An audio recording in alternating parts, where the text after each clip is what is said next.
Hi everyone, it's Laura, and today I'm here to talk to you about Half a Soul.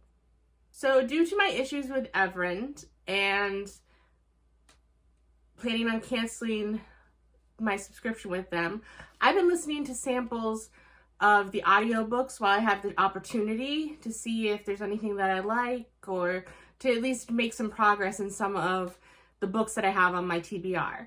And one of them was Half a Soul, and I got really engrossed in it in just a sample, so I ended up picking up the book and reading it. And it was a nice surprise because I thought it was 280 pages, which was not that long to start with, but it's actually, this copy that I have, the novel is actually only 239 pages, and then there's also a little novella afterwards that's in the same universe with some of the same characters, The Lord Sorcier. So that was a nice surprise. So I read both of those, but I got really drawn in. And this was very interesting to me because this story is about Theodora, who goes by the nickname Dora.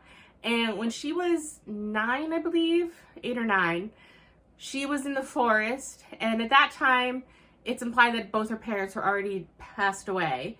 And she was under the guardianship of her aunt and uncle, and she has a cousin that is very similar in age to her. And she was playing in the woods near their house and ran into a mysterious figure who turned out to be a fae person. They call it fairy, but then they also kind of use elf in there interchangeably in here. But anyway, he was claiming that he knew Theodora's mom and that she had promised him her firstborn. So he was coming to collect. So he started to do something to her, and her cousin came with iron sewing scissors and attacked him. And iron is dangerous to fairies, so he stopped what he was doing. And it turns out that what he managed to do is steal half of her soul. So the effect it had on her is that it kind of dampened a lot of her emotions. In this book, she kind of calls them like short tail emotions and long tail emotions. She can't feel immediate fear, but she can feel dread. She can't feel like immediate anger, but she can kind of feel more of a simmering rage. She can't feel spikes of joy, but she can feel contentment, that type of thing. And she also, it seems to almost have changed some of her inhibitions. And so unfortunately, this has made her grow up to be quite the oddity, because this does take place more in kind of like, I don't know the exact time frame, Victorian, Regency, something era in the past. So they debut in society, they look for a husband, they can't be alone with a man, they have to have a chaperone, that type of thing. So she's going with her cousin Vanessa to a lot of these events, hoping to find suitors. And Dora herself is pretty much just saying that she has no hopes of finding a husband. She doesn't believe anyone could love her, and she doesn't believe that she can love them. So kind of her best hope is to set up her cousin for a good match, because her and her cousin are kind of thick as thieves, and that maybe her cousin will let her come be a spinster at their place. And so the problem with that is that she, as I said, doesn't kind of abide by a lot of the social norms. And it's only after the fact that her aunt or her cousin point out that she shouldn't have said or done something that she kind of realizes, like, oh yeah, a normal person wouldn't have said that or done that or acted that way. I gotta try harder. And so she does try and make an effort for her cousin. She does not want to negatively affect her cousin. She tries her best to appear normal and interact in a passingly normal manner, but she finds it very difficult. Now, they end up going to London to see if they have better prospects there, and her cousin is kind of behind the trip there because she's hoping to find a solution for Dora, actually, so that Dora can somehow be healed or cured of her condition. Dora, on the other hand, is just trying to be the best wing woman she can be. But while there, she runs into the Lord Sorcier, and he is the royal court magician, basically, and he got his position by being a war hero when they were fighting against the French. I should probably know the better time frame of it based on them fighting the French, but I don't. History is not my strong suit. I apologize. But anyway, so he is very brash and outspoken, and he's looked down upon by a lot of the gentry because he is so outspoken and uncouth. And he only got his title and his position and his standing in society because of his position with the court. So they kind of look down on him but have to tolerate him because of his connection with the royal court.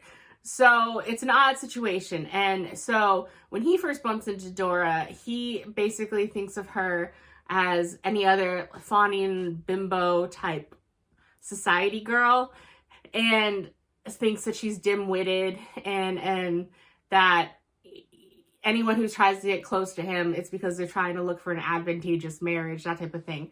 And they keep bumping into each other, and he quickly discovers her condition. And because, not out of the goodness of his heart, but because it's a confusing and difficult problem, he offers to help her because it's challenging, basically. And so she's willing to go along with it because she's not fully happy as she is. And if there's a chance that she could be normal, then she's all for it. But she doesn't get her hopes up about it, really. And so the more they interact, the more witty banter and everything that they have. And so it kind of continues from there. Now, this book kind of blew away some of my preconceived notions of what I like in books, because I had assumed at this point, as I've been making videos for this channel and getting back into reading and romance, that I was definitely more of a slow burn girly, that I needed romances to be longer to kind of develop the relationship and to feel realistic, and that if they were too short, then there's going to be kind of too much insta-lovey. This book proved me wrong on that front, because in 239 pages, the romance was amazing. It blew me away. I was a huge fan. I loved it because they met in natural ways, and their transition from kind of bickering acquaintances to allies and trying to solve the problem to feeling more towards each other. Like, you could tell that the relationship was building and it felt realistic. And it was so satisfying. And even seeing Dora being like, I feel something for him. Like, I didn't think I could feel these things. What is this feeling? And that type of thing. And still having actual plot. It wasn't just a story that's character driven. There was still other things going on in the story with her cousin and finding a husband, and there's an unusual sickness going on in the society that one of their acquaintances who's a doctor is helping with, and Dora ends up helping with. Then there's the whole issue of her missing half a soul, and if that gets resolved or how that could happen, and all that somehow ended up being so satisfying in 239 pages that I was just kind of blown away. So I guess it just is the right characters and the right story and the right author can somehow make it work for me. So what I thought I needed out of a romance with a slow burn and a long book doesn't necessarily have to hold true. It might be true more often than not, but this book I loved so much, and I love witty banter and quick comebacks, and I love witty dialogue when it's done well. And sometimes when you read things, it almost seems like the author is trying too hard, and that's not the case in this situation. And I had a really enjoyable time. I flew through this book. It was so good. And I was excited to see that there are the story is finished here, but there are 2 more. I read the novella, which is kind of a prequel about the Lord Sorcier and how he gained his title. And then there are 2 more companion pieces with some of the same characters in the same universe. And so I'll be curious to try those out to see, because I really, really liked the characters. I liked the story. I liked the romance. I gave this book a 4.5 or 4.75. It didn't quite have the 5-star feelings, but who knows? Maybe by the end of the month, when I think about it, if it sits with me more, maybe I'll realize that, like, no, it was a 5-star. You should have given it a 5-star.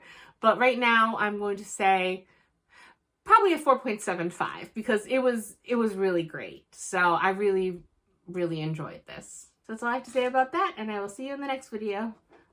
Bye.